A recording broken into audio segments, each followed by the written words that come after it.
1장 2절에서 8절에 있는 말씀으로 슬기로운 성도의 습관이라 제목으로 함께 나누려고 합니다. 북미에서는 칠면조리, 치킨조리 많이 하죠. 특별히 추수감사절이 되면은 교회 다니시는 분이나 안 다니시는 분이나 5분이 있고 요리를 잘 하시는 분들이 준비를 합니다. 커다란 고기이기 때문에 굉장히 오랫동안 요리를 해야 됩니다. 그죠? 표정이 다 요리를 안 해보신 분들은 고기를 오랫동안 오븐에 넣고 구워야 되는데 잘 안에까지 익었는지 안 익었는지 알려면은 어떻게 해야 되죠? 찔러보고. 그렇죠? 먹어봐요.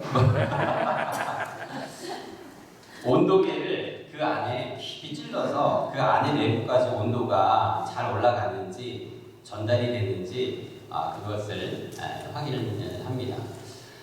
온도가 많이 오르고 내가 원하는 온도까지 올라가면 그 안에도 이제는 어느 정도 고기가 익었다고 생각을 하고 그것을 꺼내서 드시지요. 겉으로 봐서는 아무것도 알지 못합니다.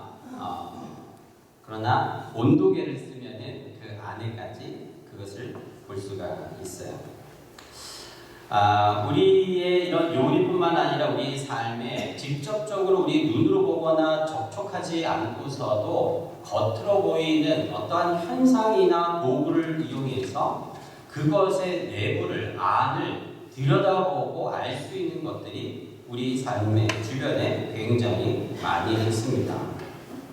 성도의 신앙생활도 마찬가지지요. 겉으로 보기에는 사실은 다 달라 보이지 않아요. 다 똑같아 보입니다. 그런데 그 내면, 여러분, 그 내면은 어떠실 것 같습니까? 내면은 완전하게 다를 수 있다는 거예요.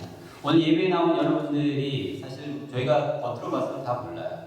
그러나 주님은 오늘 저와 여러분들의 마음을, 내면을, 중심을 보시고 계시는 시간입니다. 어쩔 때는 그리스도인의 삶이 겉으로 봐서는 저분이 신앙생활을 정말 잘 하시는지, 슬기롭게 하시는지 가늠할 길이 별로 없습니다. 하지만 온도계와 같은 칠면조가 안에 익었는지 찔러보는 온도계와 같은 그러한 신앙생활을 점검해 볼 수 있는 것이 있는데, 그것이 바로 오늘 우리가 함께 나누려고 하는 성도의 인내입니다. 인내. 참는 거죠. 견디는 것입니다. 끝까지 인내하며 신앙생활을 하는 모습을 통해서 그 사람이 진짜 신앙생활을 슬기롭게 하는 분인지 아닌지를 가늠한다라는 거예요. 왜냐하면 신앙생활을 제대로 하려면 반드시 성도들은 어려운 신앙의 시련을 겪게 됩니다. 믿음의 시련을 만나게 되기 때문에 그래요. 제가 얼핏 듣기에는 이렇게 주일날 예배드리기 위해서 이 시간을 확보하기 위해서 주일날 주중에 아주 치열하게 영적인 전투를 하고 여러분 사업장에서 가정에서 준비해서 주일날 와서 예배를 드린다 하는 분 얘기도 들어봤습니다. 신앙생활을 제대로 한다는 거 쉬운 거 아니지요. 오늘같이 이렇게 눈이 내리는 이 날에 이 눈보라를 뚫고 여러분 운전해서 교회에 나온다는 것이 교회 다니지 않은 분들의 눈에는 어떻게 보이겠어요? 네, 이상하게 보이는 거.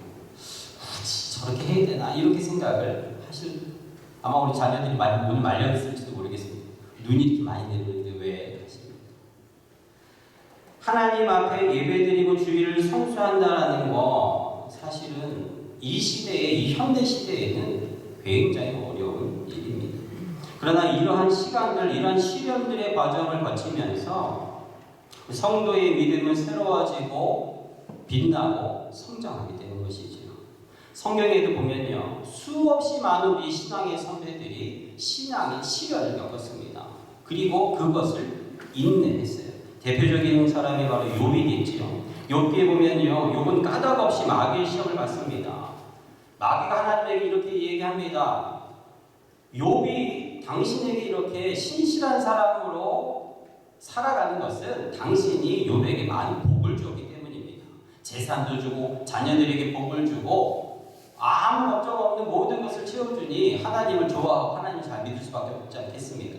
제가 한번 시험을 해보겠습니다. 자녀들도 앗아가고 몸에 질병도 주고 집안이 푹상 망하게 한번 해보겠습니다. 그래도 하나님을 잘 믿는지 안 믿는지 한번 보겠습니다. 믿음의 시련을 겪었어요. 예수님도 마찬가지지요. 이 땅에 오셔서 40일간 금식하시고 나가서 마귀의 시험을 받으셨습니다. 그러나 욥도 예수님도 그 믿음의 시련, 그 고난을 인내하며 통과하고 이겨나갔습니다. 믿음의 시련을 인내하며 견딘 자, 성경은 분명히 얘기합니다. 영원한 생명을 얻게 될 것이다. 마태복음 10장 22절 말씀에 너희가 내 이름으로 말미암아 모든 사람에게 미움을 받을 것인데 끝까지 견디는 자는 구원을 얻으리라 약속하신 것이죠. 우리가 인내, 참고, 견디는 말은 이렇게 하지만 여러분 인내하고 참고 견디는 게 얼마나 어려운 일입니까? 할 수만 있으면 믿음의 시련이 없었으면 좋겠어요. 할 수만 있으면 고난이 없었으면 좋겠어요. 할 수만 있으면 그것을 피해갈 수 있는 길이 있었으면 하는 게 모든 사람의 똑같은 마음입니다. 제가 어렸을 때 병원에 가면은 소아과 이제 가게 되잖아요. 캐나다는 뭐 병원에 가도 진통제 먹으라 그러고 별 이렇게 웬만하면 이렇게 조치를 취하지 않지만 옛날에 제가 어릴 때는요 한국에 감기 걸려서 소아과에 가면 무조건 주사를 놔줘요. 주사를. 그 왜 주사를 왜 주는지 모르겠어요. 병원 오지 말라고 주사를 주는지 모르겠지만 어쨌거나 저는 그 주사 맞는 게 너무나 싫었습니다. 별로 아프지도 않은데 열만 조금 있으면 끌려가서 병원에 가서 진찰받고 자 주사 맞고 가세요. 그러면은 주사를 꼭 맞고 가야 됐던 거예요. 한 8살, 9살 정도 됐을 때도 생각을 합니다. 그때는요 이미 조금 아주 어리지도 않고 또 아주 크지도 않은 아주 애매한 나이예요. 그러다 보니까 주사를 맞고 울기도 창피하고 그렇다고 주사를 어른처럼 아무 일 없다는 듯이 맞기도 아주 애매한 나이예요. 그래서 제가 고민하다가 미친 척하고 소리내서 웃기 시작했습니다. 주사 맞을 때. 그때부터 병원에서 소문이 난 거예요. 얘는 주사 맞을 때 웃는 애라고. 주사 맞기도 전에 벌써 간호사가 알고 그 얘기를 저한테 먼저 하는 거예요. 옆에 있는 사람들한테 하는 거예요. 그러니 주사를 맞으러 가니까 이제는 울 수도 없고 반드시 웃어야 되는 거예요. 주사 맞을 때. 엉덩이를 내리고 주사를 맞을 때 하하하 하고 주사를 맞으면 사람들이 그때부터 막 박수를 치고 옆에 있는 막 울던 애한테 제발 저 오빠 봐라 저 형아 봐라 하면서 하는 에피소드가 기억이 납니다. 아주 오래전 일이지만 제가 기억이 나는 이유가 뭘까 이렇게 생각을 해보면 주사 맞으면서 그 시간을 참고 그 시간을 참고 인내하고 견뎌야 되는 그때가 너무 싫었다라는 거. 너무 싫었어요. 할 수만 있으면 도망치고 싶었지만 어디 도망갈 데도 없고 이빨을 꽉 깨물고 웃었다는 기억이 납니다. 그 어린 나이에도 지금 생각해봐도 뭔가 힘들고 어려운 것을 참고 견디고 인내한다는 것이 사람은 너무너무 싫은 거예요. 어렵기 때문에 그렇습니다. 어른이 되어도 마찬가지죠. 여러분 인내하는 거, 참는 거, 견디는 거 좋아하시는 분 계시는지 모르겠습니다. 다 싫어하죠. 할 수만 있으면 피하고 싶습니다. 감정이 상하는 대로 여러분 그것을 인내하기보다 다 표현하고 싶은 게 우리 사람들의 마음이에요. 참는다라는 거 어려운 것입니다. 인간은 누구나 다 똑같아요. 성숙한 신앙인, 슬기로운 신앙인은 인내하고 참는 게 훈련되어 있을 뿐입니다. 몸은 성인이라도 참는 게 연습이 되어 있지 않은 사람은요 쉽게 분을 내고 감정을 드러내지요. 그렇습니다. 인간은 본성적으로 인내를 싫어합니다. 할 수만 있으면 내 마음대로 하려고 하는 게 저와 여러분 우리 모두의 원래의 모습이다. 종교개혁가 마틴 루터가 이런 말을 했습니다. 만일 하나님께서 나에게 온 세계를 좌지우지할 수 있는 힘과 권능을 주신다면 나는 하루 이틀 안에 온 세계를 다 쳐서 부셔버릴 것이다. 이런 얘기를 했어요. 왜냐하면 이 세상이 너무 악하기 때문에 너무 죄가 많기 때문에 만약 나에게 그런 하나님과 같은 힘이 있다면 다 때려 부수겠다는 거예요. 그러나 하나님께서 나에게 그런 권능을 안 주셔서 감사하다. 하나님의 사랑이시기 때문에 그 증표를 오래 참음으로 우리에게 보여주시는 것입니다. 그렇죠? 성도가 슬기로운 신앙생활하는 사랑의 하나님을 닮은 모습의 또 다른 증표는 오래 참음으로 보여주는 것입니다. 북미 사람들, 캐나다나 미국에 사는 사람들은 평균 5년간 줄을 서는데 시간을 소비한다는 거예요. 그리고 약 6개월간 신호 대기하는 데 시간을 보낸다고 합니다. 잘 참는다라는 거죠. 기다린다라는 겁니다. 줄을 서고 인내한다라는 거예요. 우리나라도 개혁이 아주 재미있는 에피소드가 있어요. 외국으로 나가는 경험이 별로 없었지요. 그다음에 영국에 처음 가는 그 사무관들이 영국에 갈 때 어떤 교육을 받았냐면 딱 2가지 영어 교육을 받고 나갔다라고 합니다. 뭘 것 같습니까? 굿모닝 이런 거 아니고 after you 그것만 배우고 나갔대요. 그래서 영국에 맨 처음에 나갔을 때 영어 하지 못하지만 그냥 뭐라고 얘기하거나 만나면 after you 이 말만 하고 뒤로 물러섰대요. 줄서기 좋아하는 외국 사람들에게 또 기다리는 것을 평소 몸에 익힌 사람들에게 그 after you가 어떻습니까? 당신 뒤에 서겠습니다. 당신 다음에 하겠습니다. 하는 그것을 통해서 가면 어디든지 이 사람이 어울릴 수 있는 일이 있었다라는 것입니다. 당시 우리나라에게는 생존이 걸린 문제였던 것이겠죠. 그런데 점점 시간이 지나면서 유럽 사람들, 북미 사람들만 잘 기다리고 참을성이 많은 게 아니라 사실 기다리는 거 하면 한국 사람을 따라갈 민족이 없지요. 얼마나 잘 기다리면은 우리 말 가운데 기다리다가 돌이 된 사람이 많습니다. 뭐라고요? 망부석이라고 하지. 우리는 얼마나 잘 기다리는지 돌이 돼서 기다릴 정도로 기다리는 민족이 바로 우리 민족이에요.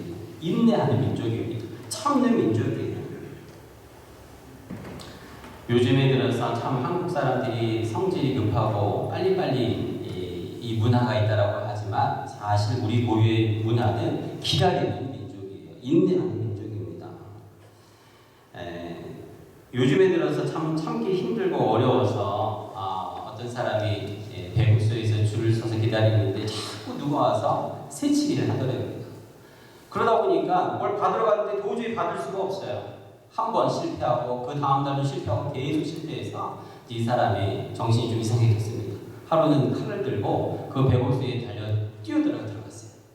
그래서 더 깜짝 놀랐는데 안에 들어갔더니 수많은 사람이 다 칼을 들고 들어왔대요. 얼마나 많은 한국 사람들이 기다리고 지치고 새치기 하는 것에 힘이 들었는지 사람들이 그 시간을 이기지 못하고 웃지 못하는 에피소드를 우리에게 보이는 것입니다. 인내는 기다리는 것은 참는 것은 모든 사람 할 것 없이 다 어렵고 힘들다라는 것 우리가 이것을 인정하고 시작을 합니다. 그렇다면 왜 인내가 참는 것이 성도에게 그렇게 중요한 것일까? 첫째로 인내는 성도의 믿음 생활에 됨됨이 참됨을 보여주는 가장 중요한 증표죠.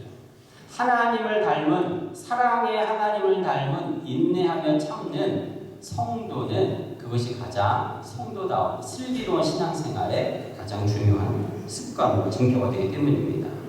두 번째로요. 인내가 성도에게 가장 필요하고 중요한 거, 슬기로운 습관이 되는 이유는 그것이 바로 하나님의 뜻이기 때문에 그렇습니다. 무슨 뜻일까요? 하나님께서 우리를 복되게 하시고 우리를 성공하게 하시고자 하는 좋으신 하나님의 뜻인 것입니다. 오늘 그것이 야고보서 말씀이 나옵니다. 여러분 말씀이 어떻게 쓰여 있습니까? 내 형제들아 너희가 여러 가지 시험을 당하거든 온전히 기쁘게 여기라. 이는 너희 믿음의 시련이 인내를 만들어내는 줄 압니다. 그리고 4절에 뭐라 나와 있어요? 인내를 어떻게 하라고요?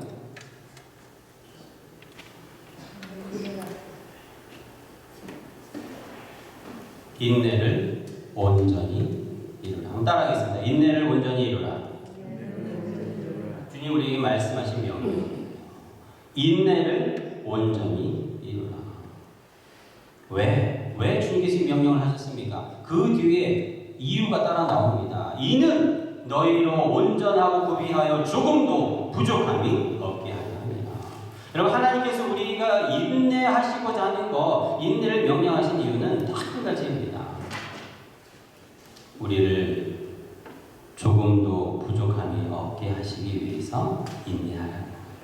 인내심을 기르고 참을성을 길러서 참나무가 되게 하려고 하신 게 아니라 하나님께서 우리를 인내하게 하셔서 우리의 삶을 온전하게 하기 위함이다.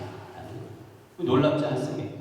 하나님이 우리가 참고 견디고 인내하고자 하는 하나님의 뜻은 나를 온전하게 하기 위한 하나님의 놀라우신 하나님의 뜻이다라는 것입니다.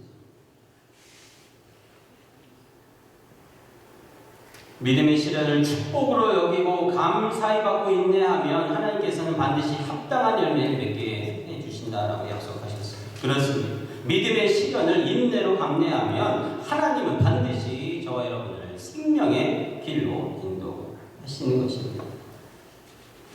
선교사님 한 분이 아프리카에 선교를 가셨어요. 원주민 아프리카인이 와서 선교사님을 환영하고 맞이하면서 이제 부족 마을로 안내를 합니다.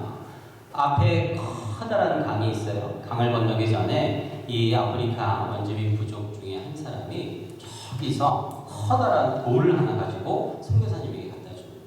선교사님, 이 커다란 돌을 가슴에 꼭 안고 그리고 이 강을 건너십시오.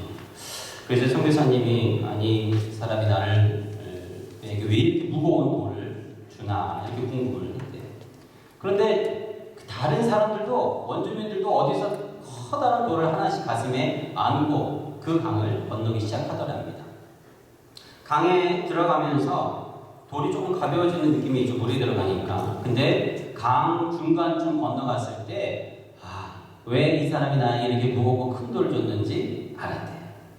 강 한가운데로 지나가는데 그 강의 물살이 보기보다는 굉장히 세게 흘러갔다랍니다. 만약에 내가 이 커다랗고 무거운 돌이 없으면 물에 자칫 휩쓸려서 떠내려갈 수 있는 그 세기였기 때문에 이것을 알고 있는 원주민들은 그 강을 건널 때 반드시 무거운 돌을 가슴에 안고 머리에 이고 강을 건너는 지혜가 있었다는 것입니다. 가볍고 편한 것, 단순한 것만 여러분 우리 인생에 행복한 것은 절대 아니에요.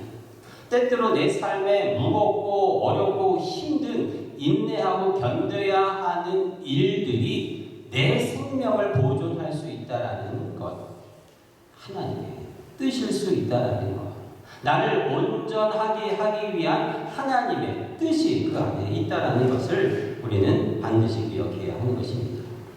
사랑하는 성도 여러분, 하나님은 나를 향한 하나님의 뜻, 그 뜻은 어떠한 상황에서도 옳다, 좋다라는 믿음을 확실히 갖고 살아가기를 축복합니다. 예레미야 29장 11절 말씀에 분명히 우리에게 약속하셨지요. 여호와의 말씀이라 너희를 향한 내 생각을 내가 아나니 평안이요 재앙이 아니다. 너희에게 미래와 희망을 주는 것, 이게 바로 하나님의 뜻이다라고 우리에게 가르쳐 주셨어요. 믿음의 시련이 다가와 우리의 삶을 흔들고 절망과 원망으로 우리를 몰아간다 할지라도 내가 이렇게 해야 할지 저렇게 해야 할지 내가 주님 앞에 서야 할지 세상 앞에 서야 할지 하나님의 말씀에 순종해야 할지 내가 기대는 지혜에 순종해야 할지 여러분 갈등이 올 때 반드시 하나님 쪽을 선택하는 여러분 되시기를 축복합니다. 여러분 실수하고 힘들어 넘어진다 할지라도 하나님을 향해서 넘어진 여러분 되시기를 축복합니다. 여러분 세상 사람들도 인내가 얼마나 중요한 덕목인지 가치인지 어릴 때부터 가르치지요. 그리고 이것이야말로 성공할 수 있는 중요한 가치다라는 것도 가르칩니다. 우물을 잘 파고 성공하는 한 사람의 이야기들을 여러분 알고 계실 겁니다. 이 사람은요 하도 우물을 잘 파니까 여기저기 오라고 하는 데가 많아요. 그런데 이 사람이 이렇게 얘기합니다. 내가 초대를 받아서 요구를 받아서 그 우물을 파러 가면은 그곳은 누가 파다 남은 자리다. 이미 다른 사람이 그 우물을 파다가 실패해서 절망해서 포기해서 간 자리를 불려갈 때가 참 많이 있다는 거예요. 그래서 나는 거기에 그 파다만 자리, 실패한 자리, 포기한 자리 계속 가서 우물을 파서 반드시 성공한다라는 겁니다. 어떻게 당신이 이렇게 성공할 수 있습니까? 실패하지 않을 수 있습니까? 그것이야 간단하지요. 저는 물이 나올 때까지 파기 때문에 한 번도 실패한 적이 없습니다. 인내의 열매, 하나님을 모르는 세상 사람들도 알고 있는 지혜다라는 것입니다. 세상의 성공도 이렇게 인내가 필요한데 여러분, 하나님 나라에서 인내의 열매 더 값지고 그 열매, 그 하나님의 상이 더 크지 않겠습니까? 성도가 겪는 믿음의 시련, 반드시 하나님의 뜻이 숨겨져 있고 우리는 이 문제를 당장 나에게서 걷어주고 해결해달라고 하나님 앞에 기도하는 것이 아니라 이 믿음의 시련을 통해 하나님의 뜻을 발견하고 그것을 인내하고 견딤으로 말미암아 하나님이 예비하고 계신 더 큰 복을, 더 큰 성공을 차지하는 여러분 모두가 되기를 주의 이름으로 축복합니다. 여러분, 이 어려움 길어지고 인내가 길어지고 시련이 길어지면 우리는 다 힘들어합니다. 때때로 하나님을 의심할 때도 있지요. 과연 하나님이 나를 사랑하시는가?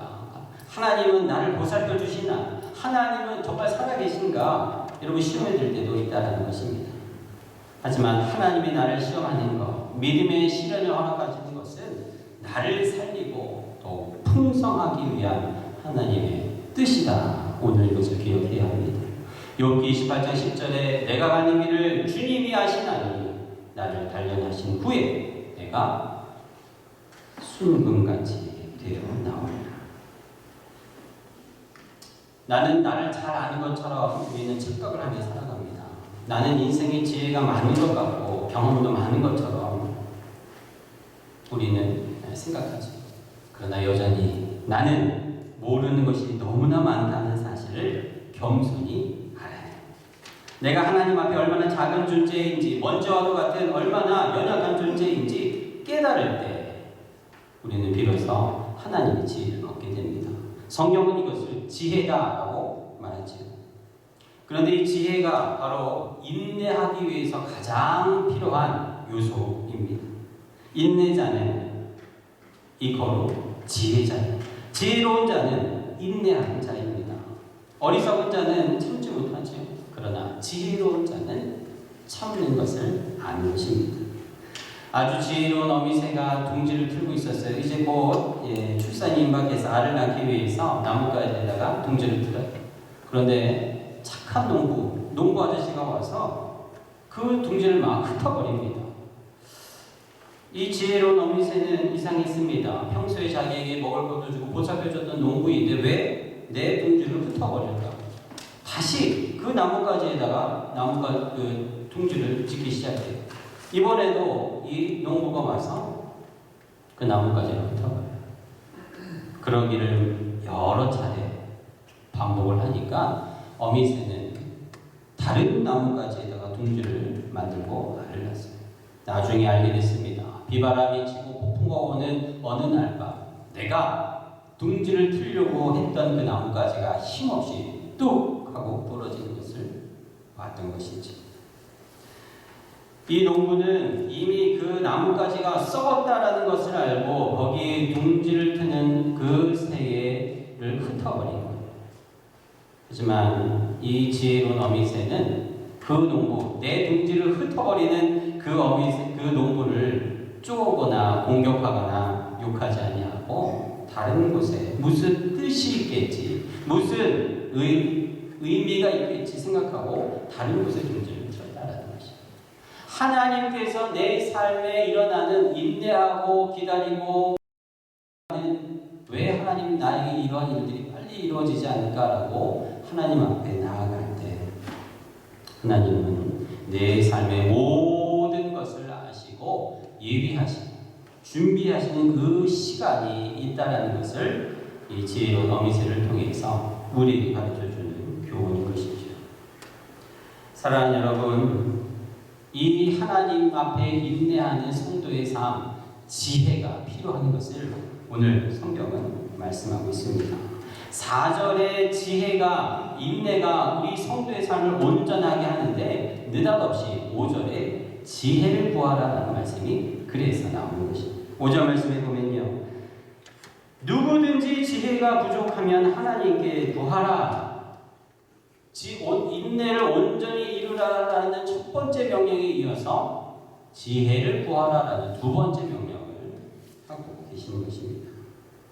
헬라어로 소피아, 당시의 그리스어로 소피아라고 하는 이 지혜는 가장 현명하고 슬기로운 사람을 판단하는 조건이었습니다. 이 야고보서가 쓰여졌을 당시 말이죠. 당시에는요, 그리스인들이 중심이 되어서 이 소피아 지혜를 이야기할 때 대부분 화술, 말하는 이 기술을 통해서 저 사람이 지혜자인지 아닌지를 가늠했다라는. 그래서 수사, 레토릭이 발달할 수밖에 없는 시기였습니다. 신약 성경에도 이 지혜라는 말이 여러 번 등장하는데요. 세상의 지혜로 등장하기도 하지만 대부분 참 지혜는 하나님으로부터 나온다라고 우리에게 가르쳐줍니다. 하나님의 지혜, 성령의 지혜, 이것이 신약 성경에 수도 없이 반복되고 있는 것이죠. 그리스의 지혜, 삶의 처셋을 말에 하면은 그 지혜는 좋아 보이고 번듯해 보이지만 그 결과를 책임지지 않아요. 유명한 극작가인 존 버년이 쓴 철로의 역정이라는 책에 보면 이런 내용이 있습니다.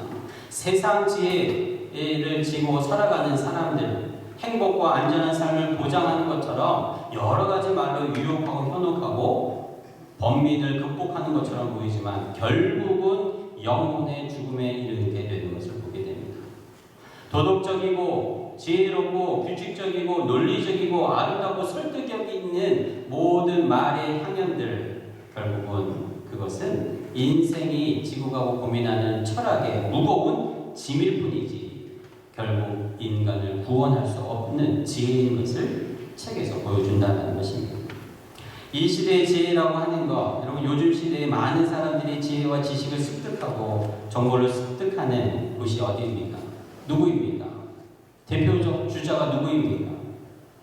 힌트를 하나 드릴까요? 성이 유씨예요. 유씨. 누구예요? 유튜브.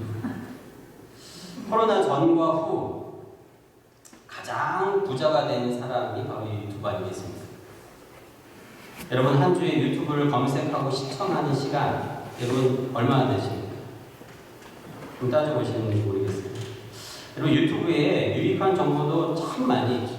유튜브를 통해 성도들은 설교도 듣고 강의도 듣고 뉴스도 보고 도움을 참 많이 받을 것입니다. 그리고 우리 젊은이들이요, 이 유튜브를 통해서 돈을 많이 벌고 또 유명해지려고 얼마나 노력하는지 몰라요. 유튜브를 통해 돈을 버는 사람을 뭐라 그래요? 유튜버라고 그러죠. 여러분 사이버 레카라는 말 들어보셨는지 모르겠습니다. 유튜브가 유명해지고 돈을 많이 벌면서 많은 젊은이들이 유튜브를 너나 없이 하려고 방송을 하면서 돈을 벌려고. 그러다 보니까 그것이 과열되고 부정적이고 부작용이 일어나게 됐는데 사이버 레카, 쩐과 혐오의 전쟁이라는 한 시사 프로그램에서 고발을 해서 세상에 알려지게 됐죠. 여러분 이 유튜버들은요 다는 아니겠지만 아주 나쁘게 이것을 이용해서 돈을 벌려고 하는 사람들이 많이 모여서 이 사이버 레카라는 걸 만듭니다. 여러분 길 가다가 교통사고가 나면은 레카차가 어디서 알고 왔는지 막 몰려듭니다. 그리고 막 끌고 가려고 그러고 뭐 이런 일들이 많이 있죠.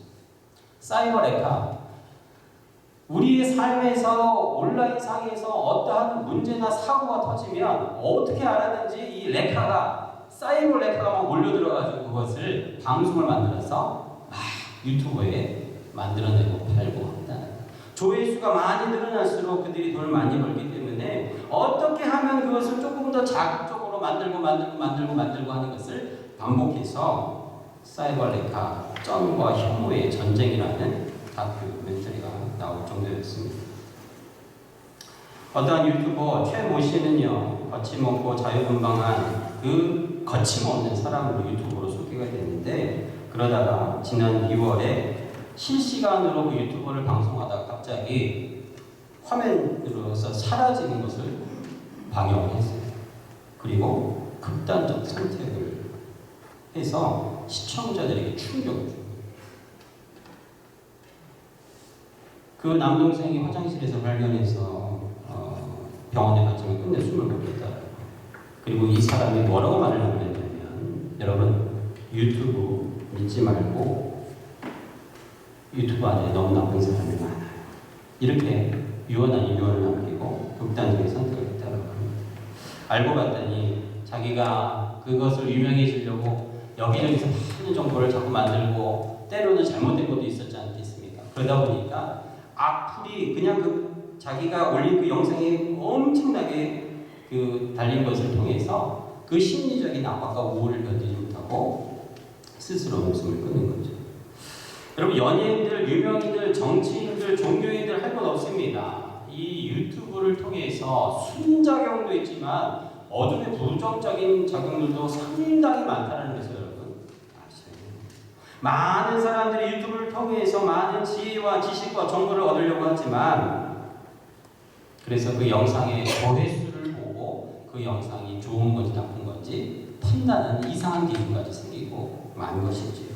나쁘고 옳지 않은 정보의 내용이 들어있어도 조회수만 많으면 이것은 좋다라는 인식이 암암리의 사람들, 현대인들의 생각에 박혀 있다는 것입니다. 여러분, 교회도 마찬가지지요. 어떤 목사님이 설교 영상을 유튜브에 올려놓으면 그것의 조회수를 보고 그 목사님을 판단해요. 그 교회를 판단합니다. 목회자의 설교 평가를 조회수로 하는 이런 분들도 제가 만나봤어요. 세상에 넌 크리스찬은 그렇다 쳐도요, 성도들은 이 세상의 주류에 절대로 휩쓸려서는 안 돼요. 온 세상이 젊은이 또 연세인분 할 것 없이 유튜브의 강물의 바다에 휩쓸려서 떠나가는 이 시대에 여러분, 정신을 차리고 우리는 하나님의 말씀을 붙들어 지혜는, 정보는, 지식은 오직 하나님만이 참된다는 것을 깨닫고 여러분 나아가는 저 여러분이 되될 줄로 믿습니다. 하나님 보시면 여러분, 이 시대는 정보의 홍수 시대, 노아가 악으로 가득 찼던 홍수의 시대라면 이 시대는 잘못된 정보와 유튜브의 이 홍수에 많은 젊은이들이 매몰되어 있습니다. 어떻게 하면 이걸 통해서 돈을 벌 수 있을지 혈안이 되어 있는 이 시대에 하나님께서 한탄하지 않겠습니까? 하나님의 자녀가 한 주에 유튜브를 보는 이 시간, 하나님께서 안타까워하시는 것이죠.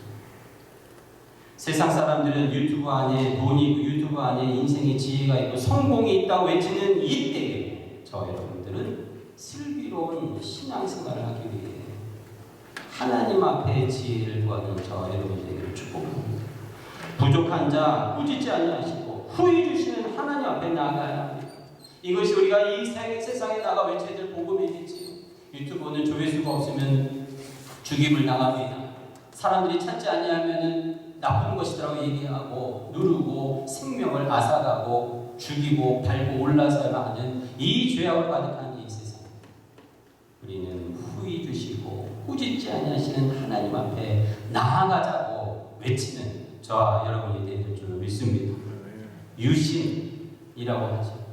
여러분, 우리는 참신이신 하나님께 나아가요. 유튜브 여러분 시청 많이 하지 마시기 바랍니다. 신앙생활도 유튜브로 하는 거 최소한이에요. 유튜브로 예배드리고 신앙생활 하는 거, 코로나와 같이 어쩔 수 없는 상황이 온라인 예배드리고 합니다. 그러나 아직도 코로나 시대가 2년이나 지났는데도 아직도 거기에 빠져있는 분들은 오프라인 예배 나오지 못하는 것을 우리는 보고 있는 것입니다. 점점 우리 영혼을 메마르게 합니다. 왜 그럴까요? 그 안에는, 온라인 가상 안에는 공동체가 없습니다. 관계를 통해 부딪히며 내가 인내하며 참고 견디며 하나님의 말씀을 이루어가야 될 이 하드웨어가 없는 것이에요. 오직 보이지 아니하는 소프트웨어만 있습니다. 컴퓨터가 없는 가상의 세계, 여러분, 전기가 나가면 그 세계는 끝나는 세계예요. 사랑하는 성도 여러분, 참 지혜는 하나님이 주십니다. 참 지혜는 하나님에게만 있습니다. 하나님에게 지혜를 구하고 길을 묻고 뜻을 구하고 인생의 성공을 구하는 우리 교회, 우리 성도들, 우리 성도님들의 자녀들이 되기를 주의 이름으로 축복합니다. 세상에 내 마음과 시선을 빼앗기기 전에 먼저 하나님의 것으로, 하나님의 지혜로 채우는 여러분의 삶이 되기를 축복합니다. 말씀을 정리합니다. 오늘 슬기로운 성도의 습관 두 가지를 강조했습니다. 하나는 인내고 또 하나는 지혜. 둘 다 하나님이 구하라고 하신 하나님의 명령입니다. 그리고 그것을 구할 때 하나님께서는 인내를 통해 우리를 온전히 이루시겠다고 약속하셨어요. 지혜를 통해 후히 주시고 꾸짖지 아니하시고 풍성히 주시겠다고 약속하셨습니다. 이 말씀을 붙들고 한 주간도 여러분 인내와 지혜를 가지고 하나님께 나아가는 승리하는 한 주가 되기를 주의 이름으로 축복합니다. 기도하겠습니다. 하나님, 많은 사람들 온 세상이 참지 못합니다. 쉽게 혈기를 내고 분노하고 감정을 드러내 모든 관계가 무너지고 쓰러지는 이 시대입니다.